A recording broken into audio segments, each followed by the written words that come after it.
रोग हर, कष्ट हर, दुख हर, दरिद्र हर, उमापते हर हर महादेव। हमारे भोलेनाथ जब भी सावन में इनकी पूजा होती है हमारे सभी कष्ट हर लेते हैं। हर हर महादेव भक्तों, कल हमने सुना था श्रावण मास का अध्याय 3। आज हम श्रवण करेंगे सावन मास का अध्याय 4। ये शुरू करते हैं। हर हर महादेव। ईश्वर बोले, हे सनत कुमार, अब मैं धारण पारण व्रत का वर्णन करूंगा।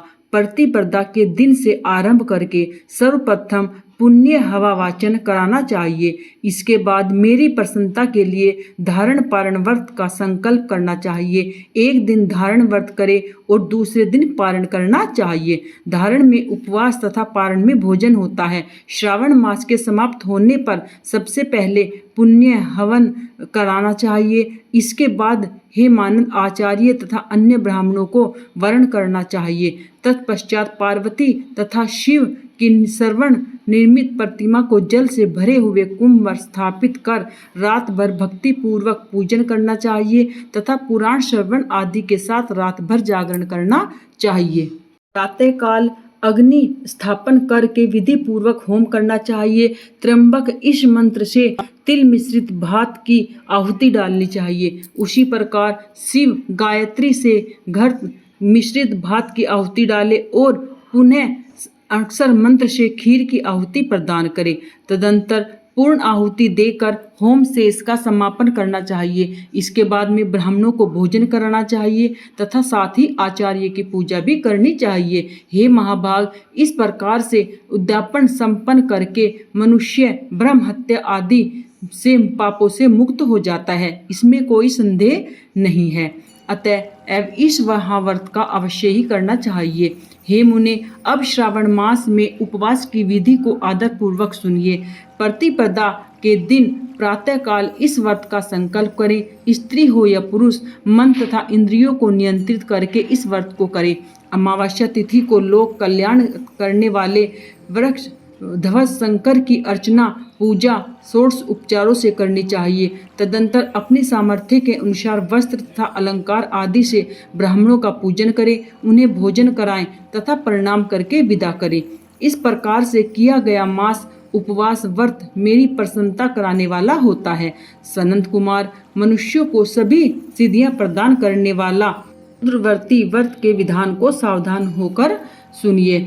अत्यंत आदर पूर्वक कपास के 11 तंतुओं से बत्तियां बनानी चाहिए। मैं रुद्रवती नाम वाली बत्तियां मुझे प्रसन्न करने वाली है। मैं श्रावण मास में भक्ति पूर्वक देव गौरीपति महादेव को इन 1,00,000 संख्या वाली बत्तियों से निरंजन करूंगा। इस प्रकार श्रावण मास के प्रथम दिन विधि पूर्वक संकल्प करके महीने भर प्रतिदिन शिवजी का पूजन कर 1,000 बत्तियों से निरंजन करें और अंतिम दिन 71,000 बत्तियों से निरंजन करें, अथवा प्रतिदिन 3,000 बत्तियां आदर पूर्वक अर्पण करें और अंतिम दिन 13,000 बत्तियां समर्पित करें, अथवा एक ही दिन सभी 1,00,000 बत्तियों को मेरे समक्ष जलाएं।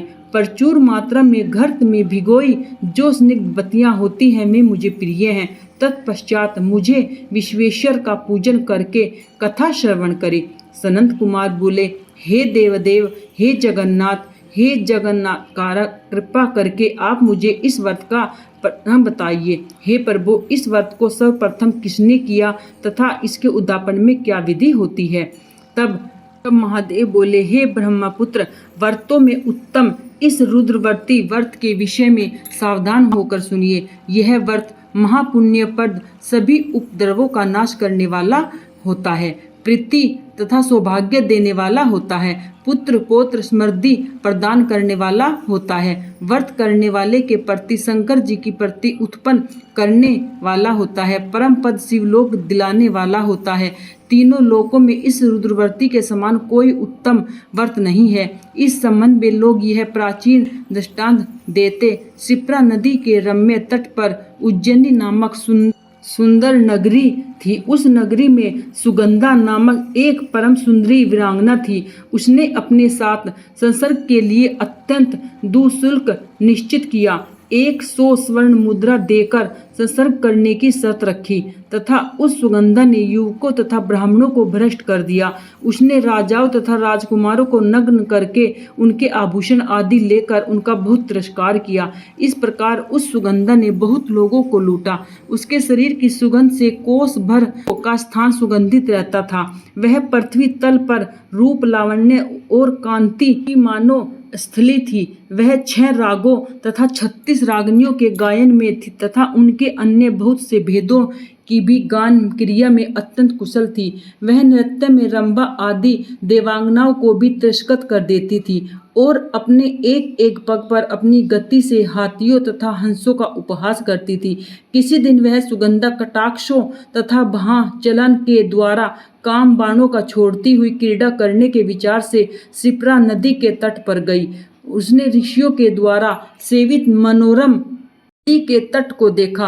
वह कई विप्र ध्यान में लगे हुए थे तथा कई जप में लीन थे, कई शिवार्चन में लीन थे तथा कई विष्णु के पूजन में तल्लीन थे। महामुने, उसने उन ऋषियों के बीच विराजमान मुनि वशिष्ठ को देखा। उनके दर्शन के प्रभाव से उसकी बुद्धि में धर्म प्रवृत्त हो गई। जीवन तथा विशेष रूप से विषयों से उसकी विरक्ति हो गई। वह अपना सिर झुकाकर बार बार मुनि को प्रणाम करके अपने पाँव की निवृत्ति के लिए मुनि श्रेष्ठ वशिष्ठ जी कहने लगी, हे विपेंद्र, हे सर्वाधि विशारद, हे योगीश, मैंने बहुत से पाप किए हैं, अतः हे प्रभो, उन समस्त पापों के नाश के लिए मुझे उपाय बताइए। हे सनंत कुमार, उस सुगंधा के इस प्रकार के वचन कहने से मैं दीन वत्सल मुनि वशिष्ठ अपनी ज्ञान दृष्टि से उसके कर्मों को जान पूर्वक आदर पूर्वक कहने लगे, तुम सावधान होकर सुनो। जिस पुण्य से तुम्हारे पाप का पूर्ण रूप से नाश हो जाएगा, वह सब मैं तुमसे अब कह रहा हूँ। हे भद्रे, तीनों लोकों में विख्यात वाराणसी में जाओ। वहां जाकर तीनों लोकों में दुर्लभ महान पुण्य देने वाले शिव के लिए अत्यंत प्रिय प्रीतिकर रुद्रव्रती नामक व्रत को उस क्षेत्र में करो। हे भद्रे, इस व्रत को करके तुम परम गति को प्राप्त करोगी। तब उसने अपना धन लेकर सेवक तथा मित्र सहित काशी में जाकर वशिष्ठ के द्वारा बताए गए विधान के अनुसार व्रत किया। इस प्रकार उस व्रत के प्रभाव से वह शरीर से उस शिवलिंग में विलीन हो गई। सनंत कुमार, इस प्रकार जो स्त्री इस परम दुर्लभ व्रत को करती है, वह जिस जिस अभीष्ट पदार्थ की इच्छा करती है, वह उसे निसंदेह प्राप्त करती है। हे सुव्रत, अब आप माणिक्य व्रतियों का महात्म सुनिए। हे विपेंद्र, उन माणिक्य व्रतियों के व्रत से श्री मेरे अर्ध आसन की अधिकारिणी हो जाती है और महाप्रलय वह मेरी प्रिय रहती है। अब मैं इस व्रत की संपूर्णता के लिए उद्यापन का विधान बतलाऊंगा। चांदी की बनी हुई नंदीश्वर की मूर्ति आसीन स्वर्ण में भगवान शिव की पार्वती सहित प्रतिमा को कलश पर स्थापित करना चाहिए और विधि के साथ पूजन करके रात्रि में जागरण करना चाहिए। इसके बाद प्रातःकाल नदी में निर्मल जल में विधि पूर्वक स्नान करके 11 ब्राह्मणों सहित आचार्य का वर्ण करना चाहिए। तत्पश्चात रुद्र सुख से अथवा गायत्री से अथवा मूल मंत्र के घी और खीर तथा बेल पत्रों का होम करना चाहिए। इसके बाद पूर्ण आहुति होम करके आचार्य आदि का विधिवत पूजन करनी चाहिए तथा सप्तलीन 11 उत्तम विप्रों को भोजन कराना चाहिए। हे सनंत कुमार, जो स्त्री इस प्रकार से व्रत करती है, वह समस्त पापों से मुक्त हो जाती है। तत्पश्चात विधान पूर्वक कथा सुनकर स्थापित की गई समस्त सामग्री ब्राह्मण को देनी चाहिए। इस प्रकार निश्चित रूप से 1000 अश्वमेध यज्ञों का फल प्राप्त होता है। तो यहीं पर प्यारे भक्तों, अध्याय 4 संपूर्ण होता है। कल हम सुनेंगे अध्याय 5वां। सभी अध्याय को निरंतर सुनने के लिए अपने चैनल अनीता भक्ति मार्ग को अवश्य सब्सक्राइब करिए, औरों के साथ भी इस महात्म्य को शेयर करिए और कमेंट में हर हर महादेव अवश्य लिखें।